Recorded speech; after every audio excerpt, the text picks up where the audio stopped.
haven't done an icebreaker question in a while. So I want to present this to you because it came to me a couple of days ago, and I wanted to ask you all this, right? What is something that you have no problem overpaying for? It could be something that, be like, yo, like, you would really pay $25 for? Yes, I would really pay $25 for this. It's worth it. Cheese. Cheese, okay. Yep. That's a good answer. I like that answer. That is for sure. I'm not mad at the answer. What kind of cheese? I really love French cheese. It's sometimes to get, the top level imported cheese, you gotta pay $25 for a piece of cheese. And where do you find said cheeses? So, cheese shops are where you're really gonna end up overspending because that's pretty much all they got.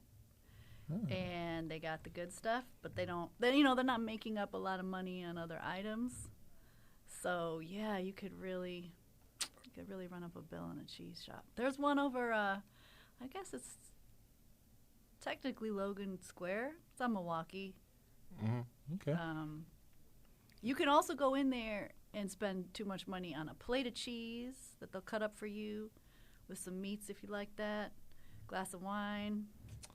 Hey, you're speaking my language. That sounds amazing. It sounds great. No, it does sound great. I was today years old. It's not that I didn't know. It's just that you don't realize it until it's actually being said. I didn't realize that we actually had cheese shops. We do. That people just that's the whole primary thing is just to sell cheese. Yep. I would have never it never dawned on me that wow.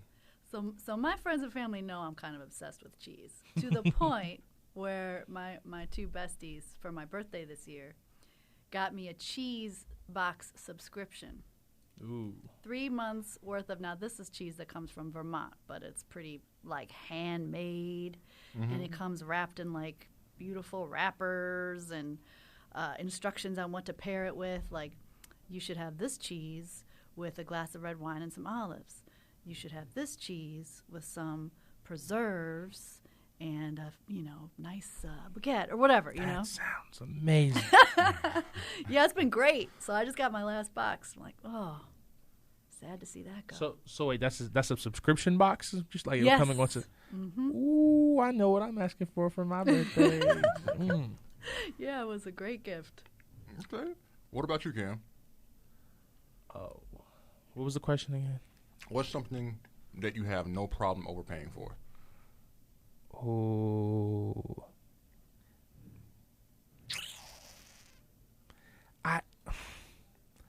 I feel like that list is a little longer than I'm willing to admit. Like, there's just a lot of things that I would overpay for. Probably a good steak. And I think that's high with steak and shoes. I'll be honest with you, like steak and a good pair of sneakers. Like I'll pay. What's the most you paying for sneakers, bro? I paid $500 for a pair of shoes for graduation that weren't worth all of that. Even after the aftermarket, because they were used already. They weren't like new. They were just used ones, but I needed them because me and my homie had made an agreement that we were going to wear these shoes at graduation. So the day before I went to the store, the only ones they had were these ones, and it was $500. And the reason why I say I'm still okay with overpaying for them is because like I easily could have sold them again, but I'm like, I love them. So I'm going to keep them because I overpaid, but they're a great shoe. Love the shoe. Bread toe ones. That's my flex. Yeah, that's what I got. So $500. I think the most I've spent is $200. Yeah, nah, man. We could all get into some trouble together because I could overspend on some steak and shoes as well. Yep. Hey, there we go. Yep. Yeah. I'm not mad at it. I'm not mad at it. That's not for me. For me, it's apple juice. Specifically, I forgot the apple name juice? Yes. I think it's called like Martinelli's or something like that. Oh, wow. It's like a glass bottle. It's not even, it's like probably about like this big or something. Like, that's all I mean. Probably about like this wide-ish or something like that.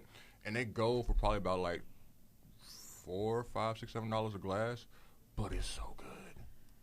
Wow. See, that's something I didn't know you could overspend on, apple juice. I didn't know. Listen, I wasn't on board either until somebody bought me one like, yo, you got to try this. You like apple juice, you got to try this. And I tried it, and it's just like this is crack. This is what it Wow. feels like to be addicted to something. I Wow. know. I now know. And it's, man, like I don't get it as often as I want to because I'm trying to be a responsible adult. But man, I don't know. I don't have a problem. You might have just crossed the category of like easiest man to please. I'm not gonna lie, cause like that's like the simplest thing. Like I like, and I respect it. Like I know you like your juice, Yeah. but man, like that's like I think we're talking about stuff that's kind of like dangerously pricey. Like you could really go into like bad debt if you like get into this stuff a little too much. But you're talking about juice. I'm like, I don't know if you can go into debt or hurt anybody drinking too much juice, spending too much money on juice. So I respect it. It's just you've entered a different category for me as most easy to please man, and I'm proud of you. Yeah, man. Like for me, like juice has like always been a thing. Like obviously, I'm trying to be more healthier now, more conscious about what I partake in. But like, I remember being in high school, and Arizona's used to be my thing. Fruit punch Arizona specifically. I can't tell you how many fruit punch Arizonas I've drunken. Like in that whole senior year of high school, it was not healthy at all. But man, it was good. It was real good. But, yeah. So, ladies and gentlemen, welcome to another episode of Reset the Vibe podcast. I am one of your hosts. I'm Vash. I am Cam. And today, we are joined by a very, very, very special guest. Aw. We are. It's been a while. We've tried to get this Yeah. scheduled for a good minute now. Life was lifing, but it's okay. Life is good now. It's okay. It's all right.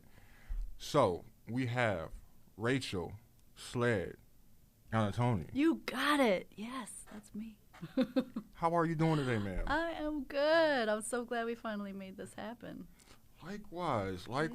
It's been a while. So I will go ahead and let you introduce yourself to the very good people. Sure. Like Vash said, I am Rachel Sledd Iannantuoni. I know Vash from my teaching gig, which is I teach theater and I run the theater program at Harold Washington College here in our fair city, Chicago. Mm-hmm. And I'm an actor and a director and a person. Yeah. Yeah. So, how? I guess the generic question that's gonna be the root of everything. How did you get started in acting? Well, when I was little, my dream was actually to be a ballet dancer, and I was a very serious ballet student for many years. And while I was growing up, my mom, who coincidentally also taught at Harold Washington College, in fact, so did my father. They met there. So kind of owe my life to this institution. Anyway, she taught. She was an English professor, but she loved to teach drama and Shakespeare, and so she would take her students to see all kinds of theater around Chicago. And you know, Chicago is an amazing theater town. So from a very young age, I was going to see plays, and I always really enjoyed it. You know, so when I had a sort of career-ending injury as a dancer, and I thought, oh, I'm never going to be on stage again. Well, maybe I should try acting. That always looked fun. I think I could probably do that. So that's kind of when I first started studying theater. In fact, so I was, I don't know how old I was, 16? So I was still in high school. I took my very first acting class at Harold Washington College because when I told my mom I wanted to give it a try, she was like, oh, well, you got to study with Sidney Daniels. He's the master. And come on over to the college to take acting. So it's just very ironic that, you know, where I teach now is literally where I took my first class and truly caught the bug, the theater bug. That's like the definition of full circle. So Right? that's pretty cool. Yeah, that's pretty cool. Yeah. Yeah. So, how did you get involved with the teaching aspect of it? Where did that come from? Yeah, you know, I mean, honestly, that goes back to my parents, too. So when my parents couldn't find a babysitter for me, most of the time I would be home with, like, I had older siblings who were teenagers, but when they would say, no, we're not taking her, they would bring me to work. And I would sit, and I mean little, like age 4 or 5, I would sit in the back of their college classrooms, like pretending to be grown. Like, oh, I'm a college student. This is what it's like to be a college student, you know? Yeah. And it just seemed really grown up and cool to me. And then much later in life, when I decided to really pursue being an actor, I thought, well, I should get a master's degree so if I do want to teach, I'm able to teach college. I wanted the training as well, but the secondary piece of going ahead and getting the MFA degree was to have the credential to teach college specifically. I did not ever imagine I would be back at Harold Washington teaching college. That was a surprise, a happy surprise. But I always had it, I think, since the time I was very small, that in the back of my mind it was something I would enjoy. And it turns out I do. So I'm lucky. Okay. What was the first acting gig that you ever booked? Professionally, well, right out of undergrad, I joined a theater company. I went to undergrad in Massachusetts, in Amherst, Mass. So I joined a theater company that no longer exists called Stage West, which was in Springfield, Mass. And I mean, it was a paid gig, but barely. Gotcha. But we did, I moved to Springfield. I lived in a kind of crappy apartment. We did the children's theater productions at this. It was big theater. You know, it was kind of like akin to a Goodman, but in Springfield, Mass. So we did the children's theater productions. We toured all around the New England area, and we also performed them on the main stage at Stage West. We understudied the main stage shows, and then we also did productions in the studio theater there. So it was kind of like professional boot camp for equity theater right out of college. Gotcha. Mm-hmm. Okay. So, are you doing? Let me ask you this. So, are you doing acting and teaching at the same time? I am. Okay. I am. So my follow-up question is, so how do you balance that? Because obviously you have your own personal life, and then you have teaching, and then you have your passion, which is acting. Like, how do you balance all of that? Or do they all complement each other in a weird way? I do think they complement each other because I love to do what I also love to teach. So I'm always in it. It's sometimes very challenging schedule-wise. I mean, it can be no problem at all. Like, oh, you booked a commercial. It's shooting on Friday. Cool, I don't teach on Fridays. No problem, right? It could be as easy as that, no conflict at all, to probably the most complicated gig I took was I was in the Midwest premiere of Ad Akhtar's play Junk at the Milwaukee Repertory Theater. So I still was teaching in Chicago Mondays and Wednesdays and rehearsing and performing a play in Milwaukee. And I kind of needed a clone, but I haven't figured that out yet. So it was pretty hectic.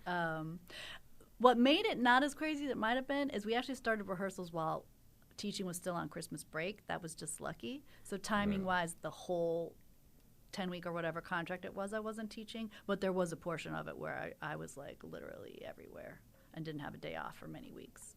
And people were like, how are you doing this? You are absolutely crazy. But I was happy. I loved it, you know? Yeah. I got to do what I loved all the time. It was great. Now, sorry.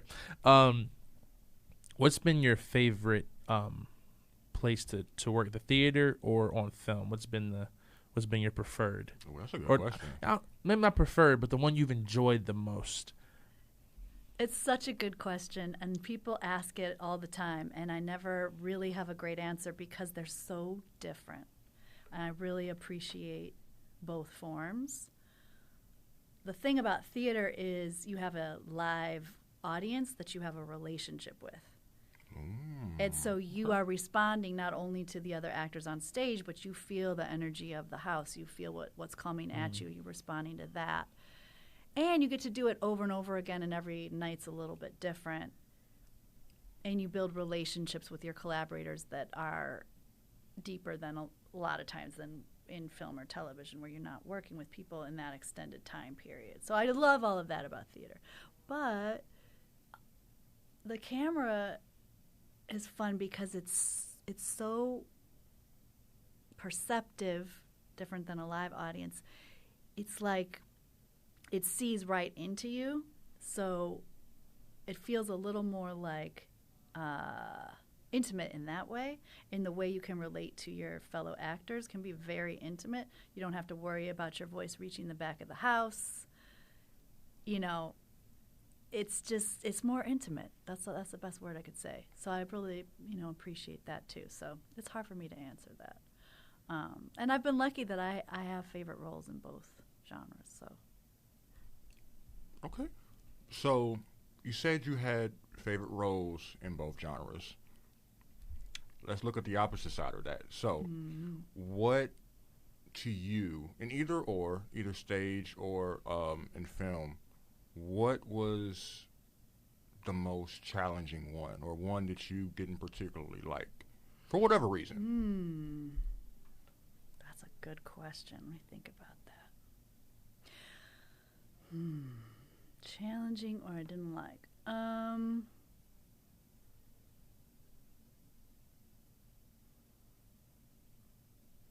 Trying to think of something that's juicier than just like commercial acting's pretty ho-hum.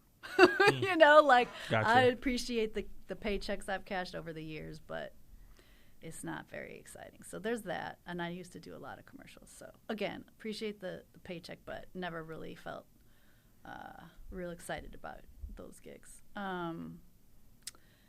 on a deeper level, I played a character in Guess Who's Coming to Dinner. You know that old classic movie? Mm-hmm. So there's a play, a script version of it, and I was in a production of it at Court Theater in Hyde Park a few years back.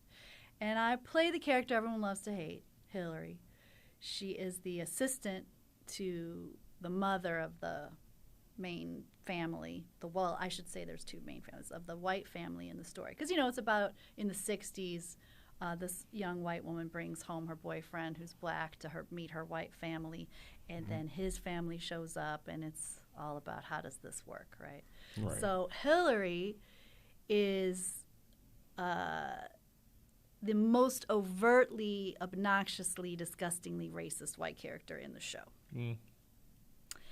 And everybody hates her, and she's comic as well. So you laugh at her, you hate her. That's the whole point of her existence in the story. Yeah. And that was challenging for me to take on.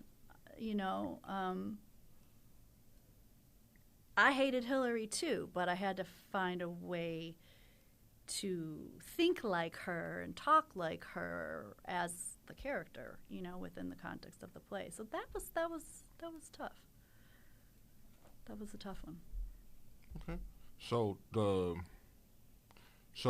prep work that you do for the characters, it can be a little bit challenging or uncomfortable, depending on what kind of character it is. Absolutely. And in some ways, it's fun to play the villain. It's fun to play the person everybody hates, or it can be. But it can also be uncomfortable to have to think like that person, because in my mind that's what acting is. You can't just speak the words of this character. You have to know what they're thinking behind the words. You have to get inside their mentality, their worldview, their perceptions. So yeah, it can be uncomfortable if you're like, I really would never want to be this person. I don't want anyone to think I am this person. And why is she like that? What is she thinking? What are her intentions? You have to go deep inside it. You can't just sit on the outside and judge. Oh, that's dope. It sounds like a puzzle, kind of almost, sort of. Like just trying to figure out the different pieces or whatnot just to make the whole puzzle. That's nice. I never considered or never thought about acting in that way. That's dope. It is like a puzzle. I never thought of it quite that way, but it is. It's figuring out the puzzle pieces of a person. Okay. So, I'm gonna ask you this now. Is there a specific dream role for you that you have not done yet that you want to do? For any type of production or any kind of film or something like that? Like if you had Hollywood at your door and you could do anything that you wanted to do, they say, yo, whatever you say, we're going to go ahead, character, the money, everything is good. What does Rachel want to do? Oh, wow. Not like I haven't thought about this. I don't know if this is going to make me seem real like lowbrow, but honestly, I would love to play a character like Carol on The Walking Dead. Ooh. Okay. I'm interested. I'm intrigued. Why? Why is that? So, Carol starts out as the kind of character that I often play. She is centered around her identity as a wife and a mother. She happens to be in a very abusive marriage. I haven't necessarily played that, but when I look at the way I'm cast, it's often in that vein. Then, though, she turns into a badass, and she is just a fierce and a little bit crazy, warrior and defender of her tribe, basically. Mm-hmm. And I would really love to be able to go on that journey, because typically the roles I play, they don't evolve into the badass. They stay in whatever way located in that kind of domestic identity. And I just think it would be an incredible challenge and fun to go on that type of a journey.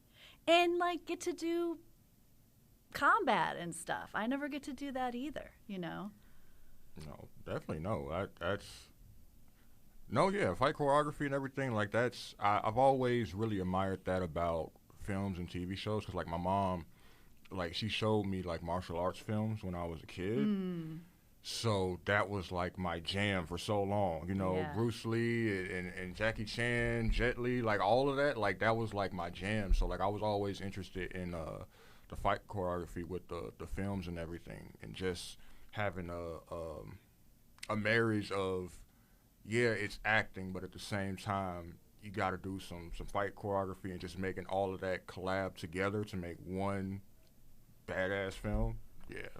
Yeah. I mean, I know it's a lot of training and a lot of work, but I just think it would be so fun. Now, I know you do more than just acting. You do, I think your website talks about you being a director and doing some other things as well. Mm-hmm. Obviously, you teach as well.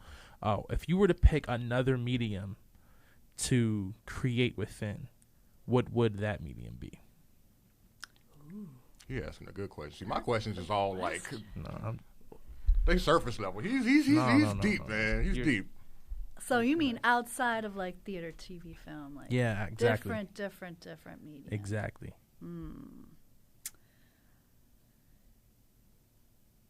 I'd have to say writing. I've dabbled in writing kind of all through my life, and I love to read.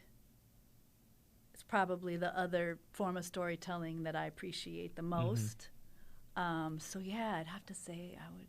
If I could, I don't believe I would have this at all. But if I could write the great 21st century American novel, shoot, yeah, I would do that. And so then, would you say that would be you would want to do something in fiction or fiction? Fiction, gotcha. Okay. Yeah. I love stories. That's what draws me to everything I do. Is I love stories. I love experiencing them, telling them. All right, I'm not mad at it. Hey, I'm a writer myself. I already know. it's amazing because I look at it from the other. I look at it from the opposite side of it, right? So when I was writing my book, like I just imagined it, whether it's on a stage or film screen or whatnot. Like I could just imagine the characters and them being played by actors and everything like that, and just coming at it from that point of view. But you said, if you weren't able to do the acting thing, you'd want to be a writer and everything. That's Yeah, I mean, that's what it is, right? You get to imagine it from start to finish and have, as a writer, especially I think as a writer of, a novel or a short story, that kind of format, you have the total control. Which is scary to me because I'm so used to being a collaborative creator, but exciting too. Like you could, I get it.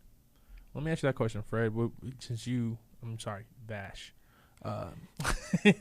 If as a writer, what would be your different medium to create within?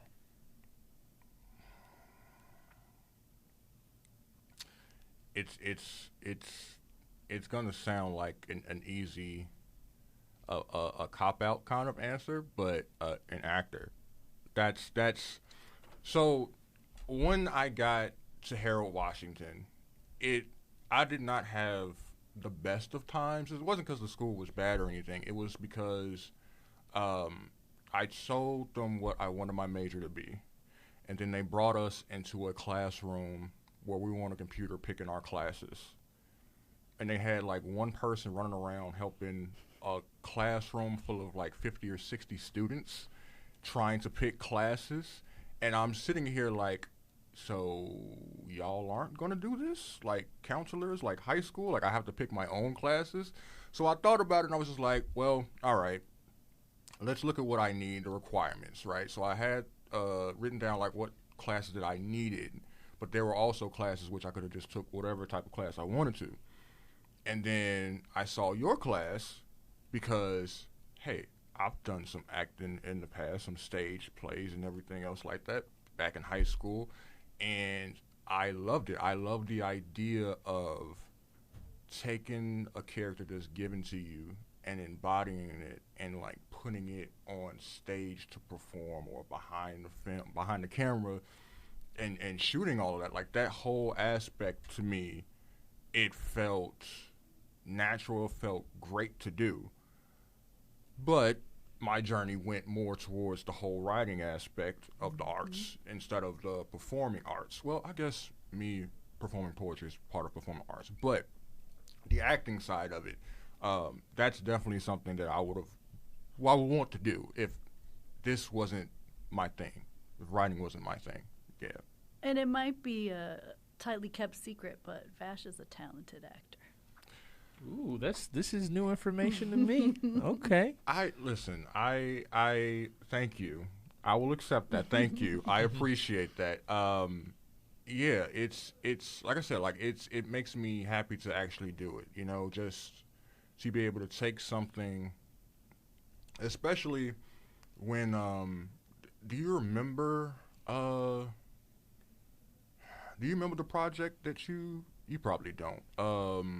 It was a lawyer scene. Was it from Scandal? No, it wasn't from Scandal. It was something that Kerry Washington was in. It was from Race by David Mamet. There we go. Right. So it was me and two other classmates, and we were there. Like, we worked on it. We went to the library and everything else, and worked on the scene, worked on memorizing everything else like that. But I just remember, like, it wasn't something that I picked. It's something that you gave to us, and we had to act it out.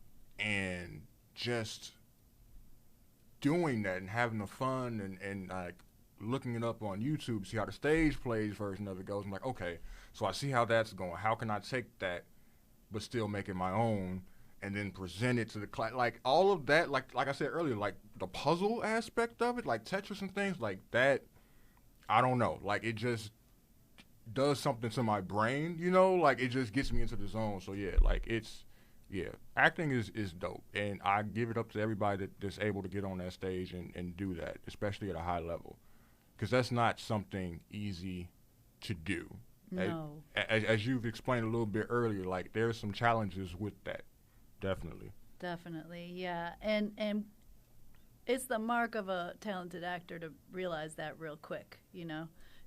I think a lot of people watch TV and just think, "Oh, I could do that. Wilson, that's easy," you know, because it looks like just people living their lives. But to get to that is quite a lot of work and a puzzle, you know. But yeah, I remember you doing very well in acting class. Thank you. So before I forget, right? So before we get to anything else, so I just wanted to say to you personally, face to face, thank you for being a dope teacher. Thank you, because there were things going on personally that was rough outside of school, and I was struggling a bit. And I remember you pulling me to the side and talking to me. You didn't have to. Believe me, there are some professors, because I had some professors and teachers there at the school that were just like, yep, we're after class hours.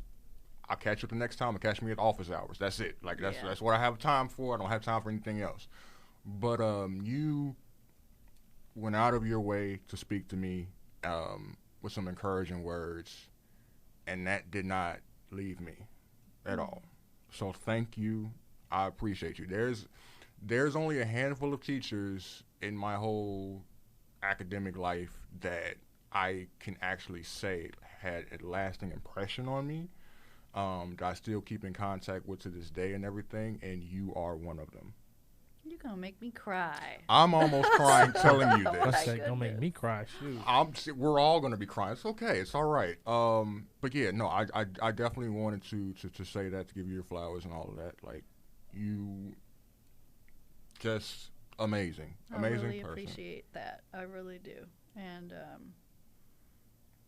you know, I really do love teaching, and I really do strive to be that teacher. So when I get the feedback that I did, you know, touch somebody's life like that, it just really is very, very gratifying. So thank you. Yeah, no problem.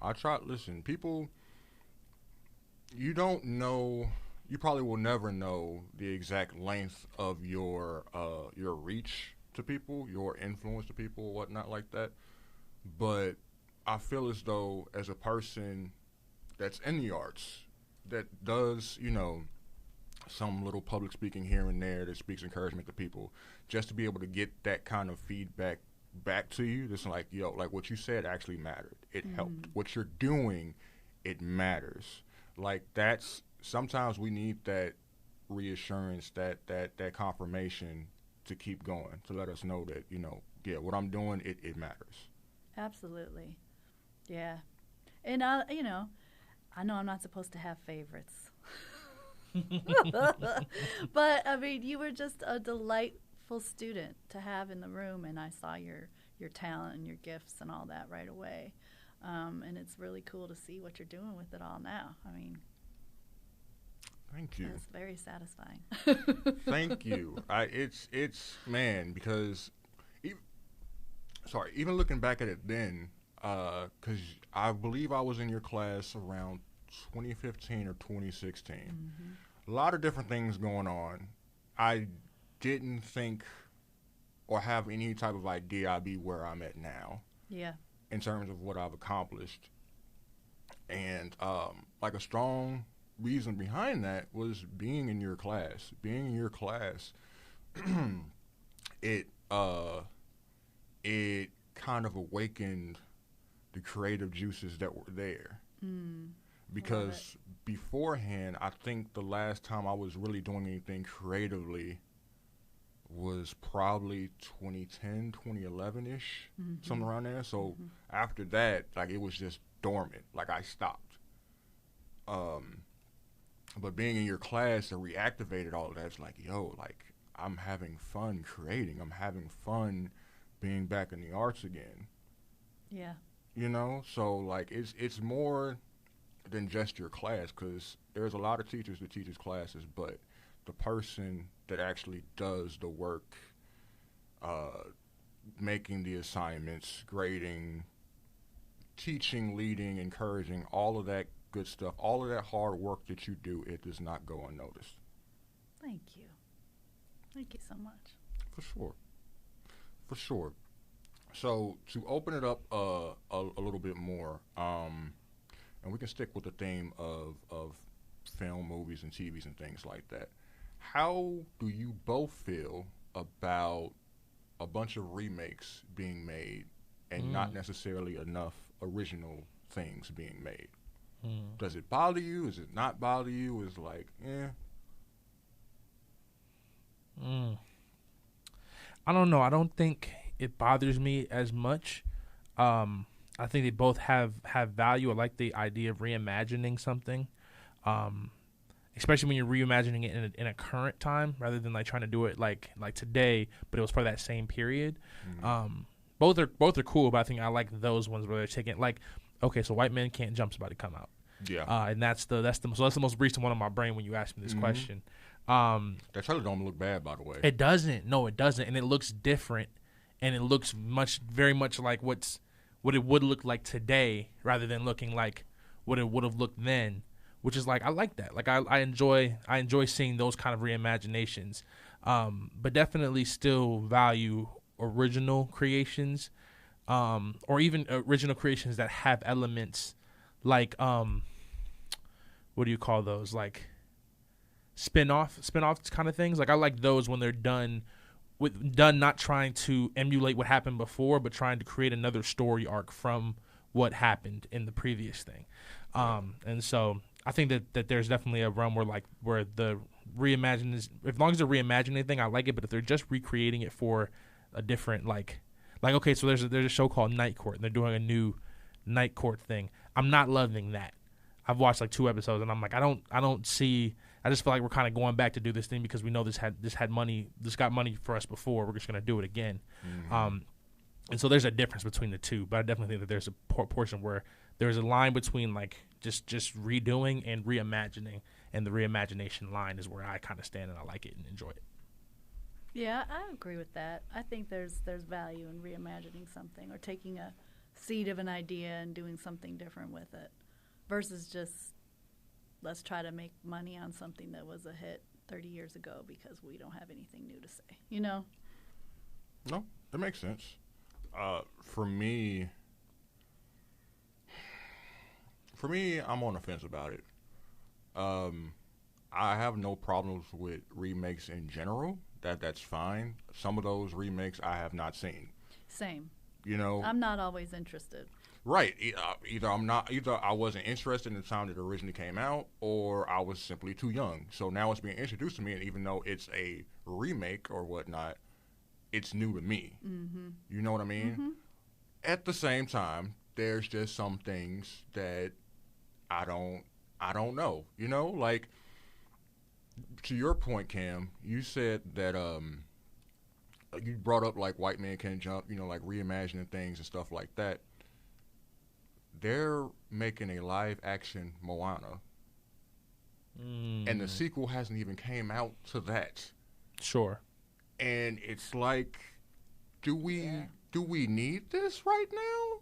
Like it literally came out a couple of years ago. I'm not gonna lie, I'm kind of the mindset that all of these live-action ones that Disney are doing are kind of just money grabs. It's I agree. It's like, oh, we made a really good movie that you guys all liked. What if we did it and real people were in it? Mm-hmm. It's like, okay, sure, but that's not why. Like, I hated the Lion King live action. I was just about to say that, and that's because like you can't reanimate in a realistic way the colors that Lion King had. That's what set it apart. It was so colorful and so beautiful. Even to when you get to the elephant graveyard and those things, you know what I mean? The hyenas and all that stuff. There's just a different like color with all of that. And you can't put that in a movie, like in a live action movie. And they cut some of the songs from that too. Also, I'm just gonna go on a rant a little for a second. Go ahead. Okay. Okay. You can't make lions have emotions. Like real lions can't. Right. You can't put emotions on their face. Okay. And then the last thing, I'm not a Beyonce hater. I just want to be very clear. Okay.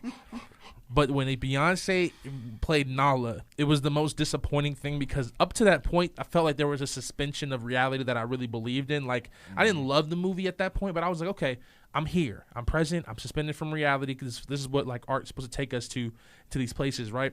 And as soon as she like came onto the scene, it was like Nala, and I was like, no, that's Beyonce. Like that's Beyonce. There's just like like I can't believe it's you. Like, you can't believe it's Beyonce, me neither, because that's Beyonce's playing this line. That's not Nala. Like there's just no way around that piece. And so that was my other gripe with that movie. I just kind of felt like there wasn't I lost that moment of the suspending of reality, and for the rest of the movie, I was just kind of like I'm here now. But but live actions in general, I just feel like are just money grabs.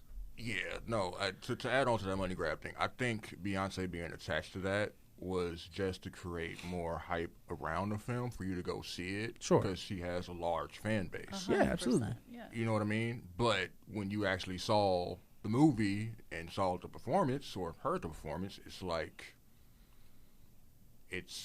I don't know. Which, not to be that guy, but I'm pretty sure that's her last acting credit. Like, other than the Black is King, I think, or something like that, or like the thing she did for Disney Plus. Yeah.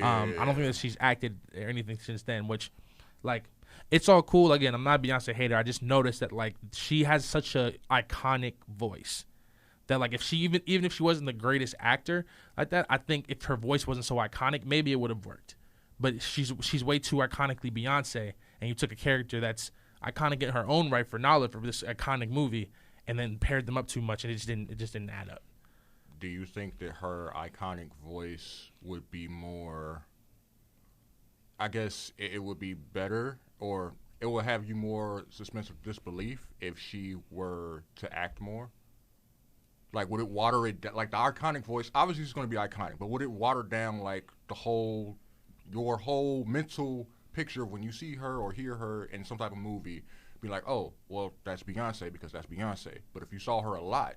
Like you saying, could she ever escape the reality of being Beyonce for us to be suspended in the reality to watch her? Yeah. I think it's possible if it's her as a person and stuff like that. I think it's just much more possible than in a voiceover setting. You know what I mean? Because she makes music, right? So all we hear is her voice all the time. We don't see her acting in a crazy amount of roles. So it'd be interesting to see her play different roles. But I'm always going to know what Beyonce's voice sounds like because I've been hearing it since 1999. You know what I mean? Like, so I think that's part of the issue. But I wonder if she would even be interested in that. Like, you know what I mean? Because it's such a different thing, and it's a lot of work. And just to take on a straight, like, no singing, you know, I'm going to play this part in a film or something. And have to overcome everybody being like, that's Beyonce, that's Beyonce, that's Beyonce. That, I don't even know if she would take that job. Which I would say, one of my favorite movies is Cadillac Records. And I think she did a great job in Cadillac Records. I still think there was a hint of, like, seeing Beyonce in the role of Etta James. But to the point, I'm not saying she's a terrible actor. Right. But again, I think it takes a little bit more than maybe she's willing to give to it, or like more than, or she's too iconic to overcome some of that. But I felt like when I watched her in that role, even though I may have known Beyonce was playing that role, I still felt for the character. You know what I mean? Like, that wasn't lost on me. So I don't think she's just a dead end. And every time she's casted, I'm like, this thing is doomed. I just am like, for the voiceover's sake, let's just not do that one again. You know? So no, I agree. I can only think of one pop star that I also see as truly an actor. There may be more, but I can only think of Lady Gaga. You know, it's wild about Lady Gaga is that she's been in quite a few things. Lots. Mm-hmm. And she has a degree in acting from NYU. A lot of people don't know that. That makes sense. That's what I'm saying. No, because I saw House of Gucci, and I recently saw A Star Is Born, and like House of Gucci was good, and she was really good in it. A Star Is Born, I was like, oh no, she's like very good at this.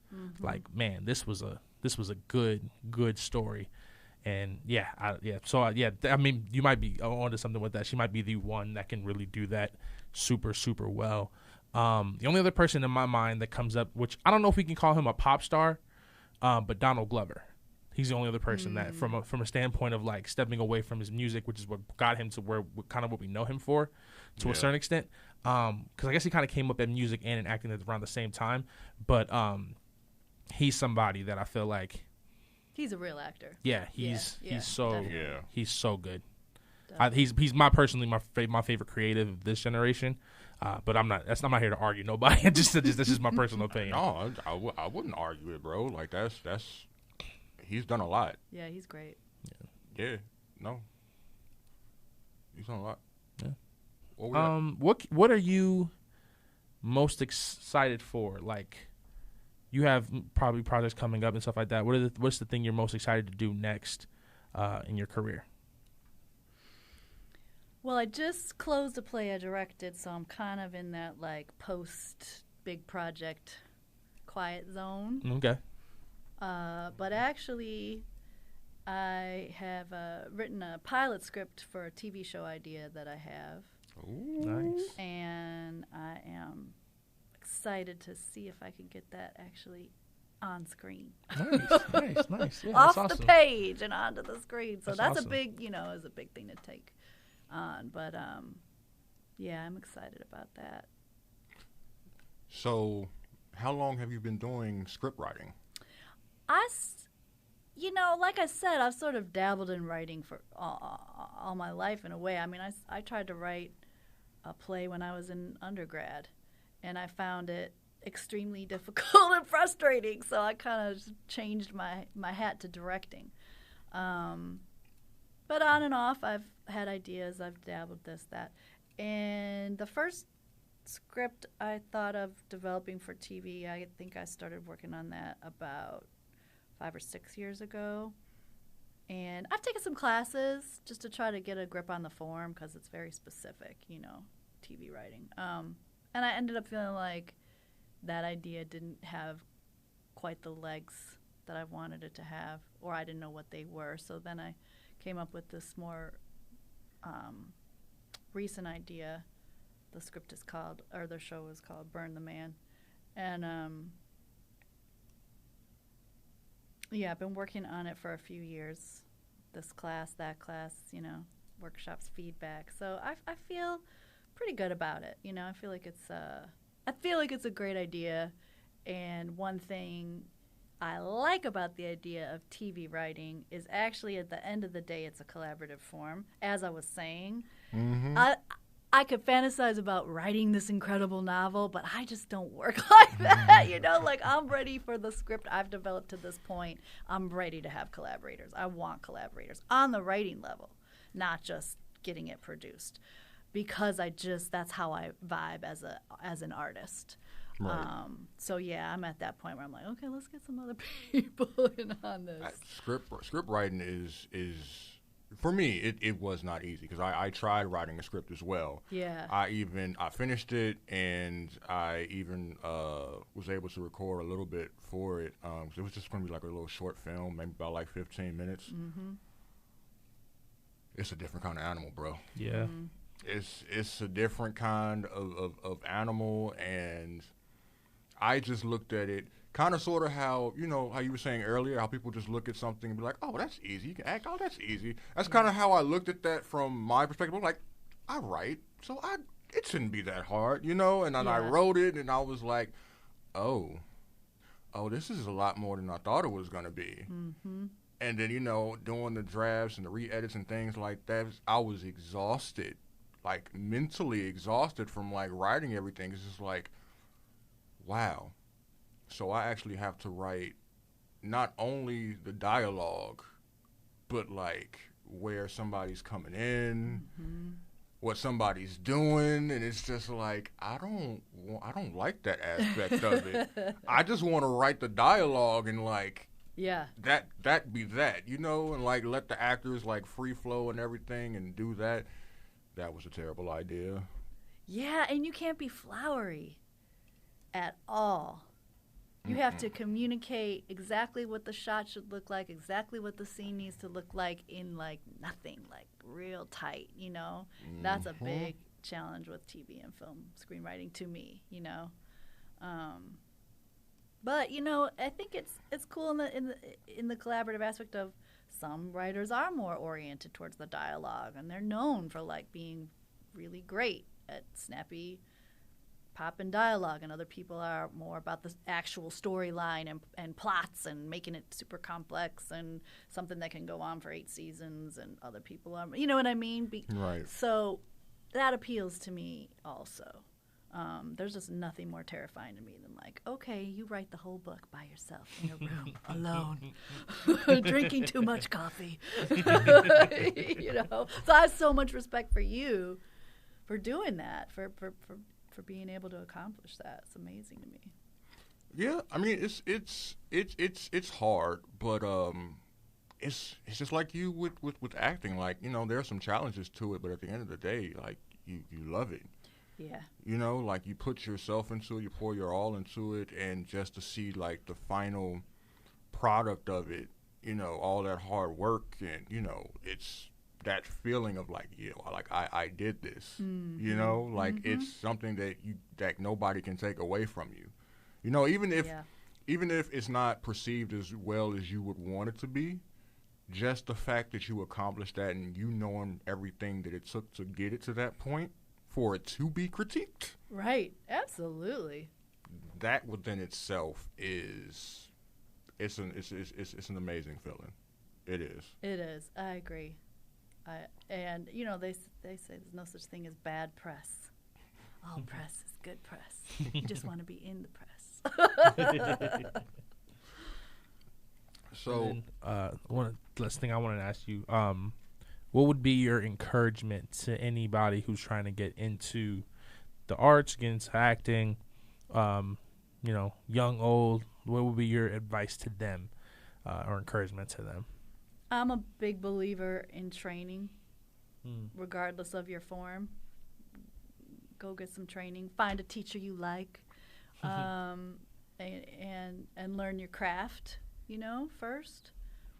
And while you're doing that, trust your own voice. Everybody truly is unique. It's such a cliche, but everyone truly is a unique specimen on the planet. And so not trying to be somebody you're not trying to be Beyonce, right? Be your own unique artist and self. Those are my two things. okay. Well, you took my question, so I'm cool with it. Oh, I have one more thing I would say. What?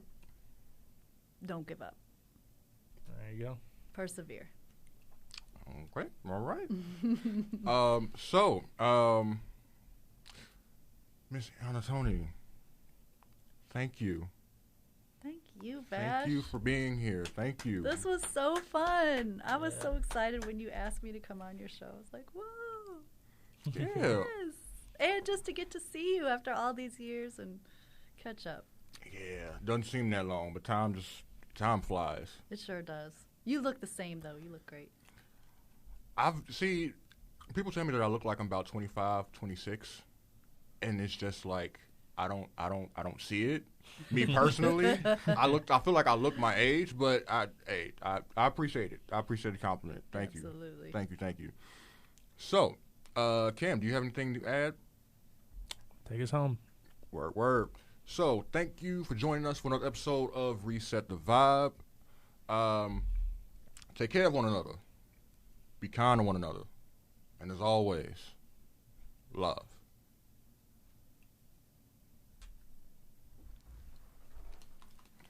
All right. All right.